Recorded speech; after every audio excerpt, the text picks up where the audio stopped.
Good morning और Deepanshu good morning. Morning Anil sir. जी, auto sector में हमको महिंद्रा एंड महिंद्रा पसंद है। स्टॉक अच्छा एक्शन में आ चुका है और सबसे बड़ी बात जो XUV 700 की जो उनकी गाड़ी है, इनको रिकॉर्ड बुकिंग्स मिली है करीबन 1,70,000। और ऐसे भी रिपोर्ट्स आ रहे हैं कि कम से कम 2 साल का वेटिंग पीरियड है इस गाड़ी के लिए। तो ओवरऑल जो ग्राउंड लेवल पे रिपोर्ट्स है वो ऐसी है कि कंपनी का जो ऑटोमोटिव डिवीजन है वो बहुत ही मजबूत तरीके से वॉल्यूम्स दिखाएगी। आज कंपनी के वॉल्यूम्स भी आने वाले हैं। तो मुझे लग रहा है कि करीबन अगर मीडियम टर्म व्यू ले तो करीबन 1200 का टारगेट प्राइस पॉसिबल है। और यहाँ पे डेफिनेटली मैं ये कहना चाहूंगा कि कमोडिटी प्राइसेस जो बड़े थे वहां पे आनंद महिंद्रा जी के भी कमेंट्स आए हैं ट्विटर पे। इन्होंने कहा है कि आने वाले साल में वो अच्छा पॉजिटिव आउटलुक कंपनी के लिए देख रहे हैं। तो ये सारी बातें डेफिनेटली पॉइंट आउट करती है कि कहीं ना कहीं medium to long term view positive बनेगा। दूसरी कंपनी जो फोकस में रहेगी वो फोर्टिस हॉस्पिटल रहेगी। मेरे ख्याल से इसके चौथे तिमाही के नंबर्स थोड़े से वीक आए थे, लेकिन मुझे लग रहा है कि दूसरे हॉस्पिटल स्टॉक्स के मुकाबले में ये काफी अच्छा प्रदर्शन आने वाले साल में दिखाने की दमतम रखता है। तो यहाँ पे 238 का रेट चल रहा है। मुझे लग रहा है कि अगर किसी को 6 to 12 मंथ्स का नजरिया है तो डेफिनेटली जो हेल्थ केयर में ट्रैक्शन है, स्पेशली जो स्पेशलाइज सर्विसेज के लिए, वहां पे फोर्टिस एक बहुत डोमिनेंट प्लेयर है। तो साल भर का नजरिया ले तो मुझे लग रहा है कि 315-320 का एक टारगेट प्राइस मिल सकता है। तो ये भी डेफिनेटली करंट प्राइस पे एक्यूमुलेट करना चाहिए। ये दो स्टॉक्स मेरे। ओके, तो M&M हमेशा से भरोसा रहा है। 800 के लेवल से अविनाश जी कह रहे हैं खरीदारी के लिए 1000 के पार है और अब 1200 के नए टारगेट्स M&M पर रखिए नजर, और साथ ही नजर रखिए फोर्टिस हेल्थ केयर पर जहां पर आपको एक्शन बनते हुए दिख रहा है। एक अविनाश जी, डिफेंस स्टॉक्स पर भी आपकी राय लेनी थी। अभी भारत डायनामिक्स की बात करी, कल अच्छा एक्शन आया था ट्रेड में, 3000 करोड़ का ऑर्डर मिला है। आज मैनेजमेंट से इस पर बात भी करेंगे। HL लाइफ हाई पर ट्रेड कर रहा है सर। भारत इलेक्ट्रॉनिक्स पर वापस बाजार का फोकस है। उससे पहले रिसेंटली शिपयार्ड स्टॉक्स में हमने तेजी बनती देखी थी। ऐसा क्या मूड माहौल बदल रहा है सर कि सारे defence stocks even in an under performing market अच्छा प्रदर्शन कर रहे हैं सर? दीपांशु, मुझे लग रहा है कि सबसे बड़ा जो चेंज आ गया है वो ये है कि गवर्नमेंट अभी बहुत सीरियसली इंडिजिनाइजेशन पे फोकस कर रही है। मेक इन इंडिया का जो programme prime minister Modi ji ने जो अनाउंस किया था उसकी इम्प्लीमेंटेशन बहुत जोरे से हो रही है। और डिफेंस एक ऐसी स्पेस है जहाँ पे मुझे लग रहा है कि काफी नए प्रोडक्ट्स, नए आइटम्स अभी प्राइवेट सेक्टर बनाएगी। तो यहाँ पे मुझे लग रहा है कि ट्रेडिशनली जो भारत इलेक्ट्रॉनिक्स का स्थान होता था, अभी मेरे ख्याल से काफी नए प्लेयर्स आए हैं, जैसे कि एवियोनिक्स में हिंदुस्तान एरोनॉटिक्स है, जो सरफेस टू एयर मिसाइल्स है वहां पे भारत डायनेमिक्स आता है। मुझे लग रहा है कि कहीं ना कहीं ये स्पेस एक ऐसी स्पेस है जहाँ पे कम से कम अगले 2 साल के लिए अच्छी तेजी रहेगी और ऑब्वियसली मार्जिन्स में भी अच्छा इजाफा होगा। तो डेफिनेटली अगर कोई मार्केट में थोड़ा सा डिक्लाइन होता है या करेक्शन आता है तो ऐसे स्टॉक्स को पोर्टफोलियो में जरूर इंक्लूड करिए, क्योंकि आने वाले समय में अच्छा पैसा इस सेगमेंट से बन सकता है। नहीं, मुझे लग रहा है कि अनिल जी, MNC कंपनी है और फुटवेयर स्पेस हमको लग रहा है पोस्ट कोविड पूरी तरह से अभी नॉर्मल सी विटनेस कर रही है। पिछले 2 साल कंपनी के लिए काफी खराब थे, क्योंकि इनका जो ऑफलाइन बिजनेस था वो कोविड के कारण बहुत खराब हो चुका था। मेरे ख्याल से अगर नजरिया कम से कम 12 से 15 महीने का है तो ये जो डाइवेस्टमेंट हो रहा है प्रोमोटर से, इसको एक मौका समझना चाहिए। डेफिनेटली ये कंपनी बार बार ऐसे मौके नहीं देगी। फंडामेंटल्स बहुत ही स्ट्रांग है, वर्चुअली डेट फ्री बिजनेस है, ROEs return on capital employed भी काफी अच्छा है और मुझे लग रहा है कि आने वाला साल इनके लिए काफी अच्छा रहेगा। तो अगर किसी को लंबा निवेश करना है तो ये गिरावट में खरीदने का मौका रहेगा। Definitely medium to long term के लिए बाटा अपने पोर्टफोलियो में जरूर इंक्लूड करिए। ओके, Amazon और वोडाफोन, ये इंटरेस्टिंग है। कल हमने देखा वोडाफोन में बड़ी तेजी आती हुई दिखी।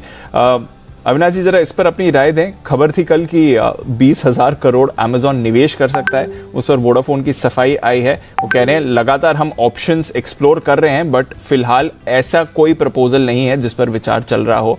अब माने या ना माने इस बात को वही सवाल है सर, बट वोडाफोन थोड़ा एक्साइटमेंट आया, कंपनी ने तो सफाई दे दी है। स्टॉक कैसा लगता है सर? दीपांशु, मुझे लग रहा है कि देखिए वोडाफोन एक वनडे वंडर का जैसा है कि एक दिन अच्छी खबर आती है, दूसरे दिन नेगेटिव खबर आती है। तो मुझे लग रहा है कि जब तक पूरी तरह से क्लैरिटी और कंफर्मेशन आता नहीं है, मेरे ख्याल से ये ट्रेडर फेवरेट वाला स्टॉक रहेगा। इसमें फंडामेंटल व्यू अभी भी नेगेटिव है, क्योंकि अगर हम कंपनी के कैश फ्लोज देखें, कंपनी की कर्जा की पोजीशन देखें, तो अभी भी इनके लिए सबसे बड़ी चैलेंज है कि 5G के ऑप्शन के लिए इनके पास स्पेक्ट्रम खरीदने के लिए पैसे कहाँ से आएंगे। हालांकि अभी आरपूस थोड़े से जरूर बढ़े हैं, थोड़े से सब्सक्राइबर एडिशंस हो चुके हैं, लेकिन ये बिजनेस बहुत कैपिटल इंटेंसिव है और अगर इनको दूसरे कॉम्पिटिटर्स जैसे रिलायंस और भारती के साथ टक्कर लेना है तो कैश फ्लो बहुत मजबूत होना चाहिए। तो मेरे ख्याल से जिनके पास है वो होल्ड करे, बट फ्रेश निवेश मेरे ख्याल से ना करे, क्योंकि आज के खबर के बाद हो सकता है कि जो राइज हमने स्टॉक में देखा था उसमें एक थोड़ी करेक्शन जरूर देखने को मिलेगी, क्योंकि पैसा जब तक आता नहीं है वो एक क्वेश्चन मार्क कंपनी के फ्यूचर पे रहेगा। बहुत पहले से भी कंपनी कह रही है कि प्रेफरेंशियल ऑफर आगा, वोडाफोन यूके भी पैसे कंट्रीब्यूट करेगा, बट ऐसा कुछ मटेरियलाइज हुआ नहीं। तो आई वुड सजेस्ट इसको इससे जरा दूर रहे। मेरे ख्याल से बाकी काफी अच्छे काउंटर्स है मार्केट में जहाँ पे अच्छी तरह से रिस्क रिवॉर्ड पॉजिटिव है। नहीं, इनफैक्ट दीपांशु, नंबर्स सारे फार्मा कंपनीज के थोड़े से मॉडरेट टू नेगेटिव आ गए हैं, और इसमें कोई सरप्राइज नहीं है कि ऑरोबिंदो फार्मा का जो परफॉर्मेंस है वो थोड़ा सा मॉडरेट टू वीक है। मुझे लग रहा है, लेकिन जिस प्रकार का अभी प्राइस स्क्रीन पे दिख रहा है, मेरे ख्याल से हमको ये बात भूलनी नहीं चाहिए कि यूएस में इनका काफी बड़ा मार्केट है, और मुझे लग रहा है कि आने वाले साल में होपफुली यहाँ पे अगर रैंप अप होता है तो डेफिनेटली इस लेवल से रिस्क रिवॉर्ड काफी अच्छा बन सकता है। हालांकि यहाँ पे कोई बड़ा यूएस एफडी रिलेटेड इशू नहीं आए, वो एक बहुत इंपॉर्टेंट बात रहेगी। मोस्ट इम्पॉर्टेंटली इन्होंने अपने एक फॉर्मुलेशन बिजनेस को डीमोनेटाइज करने की भी बात की थी, वो भी अभी हुआ नहीं है।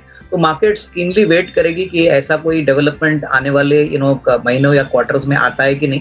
बट ओवरऑल मुझे लग रहा है कि इसमें और नेगेटिविटी आएगी ऐसा लग नहीं रहा है। ऑलरेडी स्टॉक ऊपरी लेवल से काफी टूट चुका है, तो जिनको अभी भी खरीदना है, मैं समझता हूँ लंबी अवधि के लिए एक अच्छा well position US pharma play है। और जो मुझे लग रहा है कि जो अंडर परफॉर्मेंस अभी पूरे फार्मा सेक्टर में हमको दिख रही है, वो एक अच्छा मौका होगा इसको एक्यूमुलेट करने के लिए। हालांकि कम से कम 12 से 15 महीने का टाइम फ्रेम आपको रखना है, तो पॉजिटिव रवैया है, बट डेफिनेटली थोड़ा सा पेशेंस यहाँ पे रखना जरूरी है। अविनाश जी, एनालिस्ट डे, इन्फोसिस, काफी सारी चीजें इन्होंने भी बोली हैं, क्या राय बन रही है सर? काफी अच्छा करेक्शन इसमें हो गया है, थोड़ा और करेक्शन बाकी है या फिर इन लेवल्स पर अट्रैक्टिव है?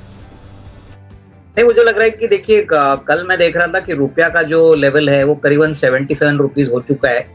तो मुझे लग रहा है कि कहीं ना कहीं दीपांशु आने वाला क्वार्टर जो रहेगा वहां पे जो इनका जो डॉलर रेट है रेवेन्यू का नई कॉन्ट्रैक्ट का वो रीसेट हो सकता है, और उसका मतलब है कि 2023 कम से कम करेंसी टेलविंड्स बहुत स्ट्रांग है, और ओवरऑल ऑर्डर बुक अच्छी है। कोविड, क्लाउड, डिजिटल, ये सारे जो सेगमेंट्स है यहाँ पे ऑलरेडी कंपनी ने बहुत अच्छा परफॉर्मेंस दिखाया है।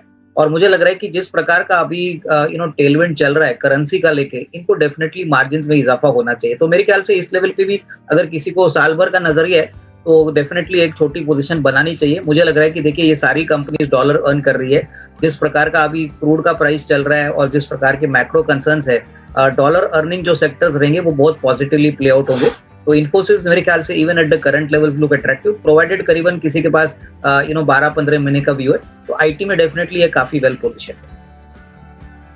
दीपांशु, मुझे लग रहा है कि देखिए, ये जो जो ब्रांड्स हाइव ऑफ करने की बात चल रही है वो काफी समय से कंपनी प्लान कर रही थी, लेकिन जब मलिया ने ये कंपनी एग्जिट की थी तभी कंपनी की बैलेंस शीट बहुत खराब थी। डाइजो को काफी समय लगा बैलेंस शीट को क्लीन अप करने के लिए, और मुझे लग रहा है कि अभी ये जो ब्रांड्स निकालने की बात कर रहा है और प्रीमियम ब्रांड्स पे फोकस करने वाले, इसका एक क्लियर अंदेशा है कि आने वाले साल में जो प्रीमियमाइजेशन है वहां पे यूनाइटेड स्पिरिट्स बहुत बड़ा रोल प्ले करेगा। ग्लोबली जो डाइजो के जो ग्लोबल ब्रांड्स है वहां पे मार्जिन्स बहुत ही अच्छे होते हैं, और मेरा तो मानना है कि FY23 के सेकंड हाफ से आपको ये ब्रांड्स इंडिया में भी देखने को मिलेंगे। तो डेफिनेटली लॉन्ग टर्म में ये स्ट्रेटेजी काम में आएगी। मार्केट्स को शायद शॉर्ट टर्म में ये थोड़ा सा नेगेटिव लगे और स्टॉक इतना ज्यादा ना भागे, लेकिन ओवरऑल अगर कम से कम साल 1.5 साल का नजरिया लेते हैं तो मुझे लग रहा है कि टॉप एंड प्रीमियम मार्केट में इनकी पोजिशनिंग अच्छी रहेगी। तो जिनका मीडियम टू लॉन्ग टर्म नजरिया, इनको इस प्राइस पे जरूर खरीदना चाहिए, क्योंकि मुझे लग रहा है कि अभी स्लो एंड स्टेडीली मेरे ख्याल से लिकर कंपनीज में वापस ट्रैक्शन आ रहा है। कोविड खत्म हो चुका है, प्लस जो वॉल्यूम्स है वो अच्छी तरह से बढ़ने की अपेक्षा है। तो इसको डेफिनेटली लॉन्ग टर्म के पॉइंट ऑफ व्यू से खरीदने का मौका समझना चाहिए। शॉर्ट टर्म में हो सकता है स्टॉक थोड़ा अंडर परफॉर्म करे। इनफैक्ट दीपांशु, ये एक ऐसा स्टॉक है जो बेसिकली स्टार्टअप कंपनीज को नर्चर करता है, और इनका सबसे बड़ा जो बिजनेस है वो नए बिजनेसेस को वो सीड फंडिंग देते हैं। Naukri.com, 99 acres, जोमेटो, ये सारी कंपनीज इन्होंने इसमें इन्वेस्टमेंट किया है। मेरे ख्याल से जिस प्रकार का इन्वेस्टमेंट इन्होंने किया है, मेरे ख्याल से अगले 1.5-2 साल में डेफिनेटली आगे मोनेटाइजेशन की अपॉर्चुनिटीज आएंगी। इनकी सारी कंपनीज अभी काफी वेल पोजिशनड है, प्रॉफिटेबल है। हालांकि जोमेटो अभी भी लॉस मेकिंग है। मेरे ख्याल से अगर किसी को 1.5-2 साल का नजरिया लेके काम करना है तो डेफिनेटली इसमें थोड़ा निवेश कर सकते हैं, क्योंकि काफी यूनिकली प्लेस्ड पोजीशन है। कोई ऐसी कंपनी इंडिया में अवेलेबल नहीं है, और सबसे बड़ी बात, ये सारे बिजनेसेस ग्रोथ ओरिएंटेड है। तो इसलिए इनके जो वैल्यूएशंस है वो काफी मार्केट के पॉइंट ऑफ व्यू से काफी एक्सपेंसिव चलते हैं। तो डेफिनेटली बाय ऑन डिप की स्ट्रेटेजी रहेगी और 1.5-2 साल का टाइम फ्रेम रखिए। इन्वेस्टमेंट ग्रेड स्टॉक है, इसमें ट्रेडिंग नहीं, बट मैं समझता हूँ कि अगर 1.5-2 साल का टाइम फ्रेम को रखता है तो अच्छा खासा रिस्क रिवॉर्ड अभी भी इस लेवल से मिल सकता है। इनफैक्ट अनिल जी, जोमेटो ने 50% प्राइस अपसाइड दिखा है, लेकिन अगर मैं इस कंपनी की अर्निंग्स देखूं तो इस कंपनी की अर्निंग्स को पॉजिटिव होने में कम से कम और 1-2 साल का टाइम लगेगा, शायद ज्यादा भी लगेगा। तो टेक्निकल पोजीशन के पॉइंट ऑफ व्यू से अगर हम छोड़ दे तो फंडामेंटली मुझे लग रहा है कि अभी भी जो हम पैरामीटर्स कंपनीज में देखते हैं, कैश फ्लो, ऑपरेटिंग एबिटा, ये सारी चीजें आने के लिए काफी समय लगेगा। तो मेरे ख्याल से जिन्होंने शॉर्ट टर्म में ये स्टॉक लिया है थोड़ा सा मुनाफा वसूल जरूर करे, क्योंकि मुझे लग रहा है कि हो सकता है कि इसके बाद थोड़ी सी मुनाफा वसूली स्टॉक में आने की पॉसिबिलिटी रहेगी। हालांकि आपने भी सही कहा है कि 50 के नीचे स्टॉक थोड़ा सा वैल्यूएबल लगता है लॉन्ग टर्म के पॉइंट ऑफ व्यू से, बट जिस प्रकार से ये 50% बहुत कम समय में हुआ है, इसमें कोई डाउट नहीं कि इसमें शॉर्ट टर्म ट्रेडिंग मोमेंटम आया। तो मेरे ख्याल से फंडामेंटली तो खरीदना नहीं है, लेकिन जिन्होंने शॉर्ट टर्म के लिए लिया है थोड़ा सा मुनाफा वसूली बांध करके अपनी कैश पोजीशन बढ़ाए, क्योंकि हो सकता है कि थोड़ी मुनाफा वसूली इसमें आ सकती है। अविनाश जी की पिक। अविनाश जी बताएं, 10 की कमाई के लिए कौन सा स्टॉक है पसंद सर? दीपांशु, 10 की कमाई के लिए आज जो स्टॉक मैंने सिलेक्ट किया है वो बेसिकली एक कंस्ट्रक्शन कंपनी है जिसका नाम है KNR कंस्ट्रक्शंस लिमिटेड। कंपनी ने काफी अच्छे नंबर्स FY22 के लिए रिकॉर्ड किए हैं। कंपनी की ऑर्डर बुक भी काफी स्ट्रांग है, करीबन 9000 करोड़ की ऑर्डर बुक है। कंपनी में हम एक बात क्लियरली देख रहे हैं कि एग्री फोकस काफी ज्यादा है, करीबन 25% इरिगेशन प्रोजेक्ट्स है। हमको लग रहा है कि आने वाला साल इनके लिए काफी अच्छा रहेगा, क्योंकि पोस्ट कोविड नॉर्मलसी हो चुकी है, मार्जिन भी करीबन 19-20% पे ये काम करते हैं। तो मेरे ख्याल से इस साल कम से कम 410-425 का प्रॉफिट आफ्टर टैक्स आएगा, तो करीबन 15-16 रुपए की अर्निंग आने की अपेक्षा है। मुझे लग रहा है कि इस लेवल पे स्टॉक को खरीदना चाहिए। मुझे लग रहा है कि यहाँ से करीबन 330-340 का टारगेट प्राइस पॉसिबल है। तो यहाँ पे एक अच्छा विकल्प है, जो काफी वेल एस्टेब्लिश्ड कंपनी है, वर्चुअली जीरो डेट बिजनेस है, और यहाँ पे मुझे लग रहा है कि अच्छा खासा ट्रैक्शन आने वाले 6 से 12 महीने में आपको दिख सकता है। तो ये मेरी तरफ से 10 की कमाई।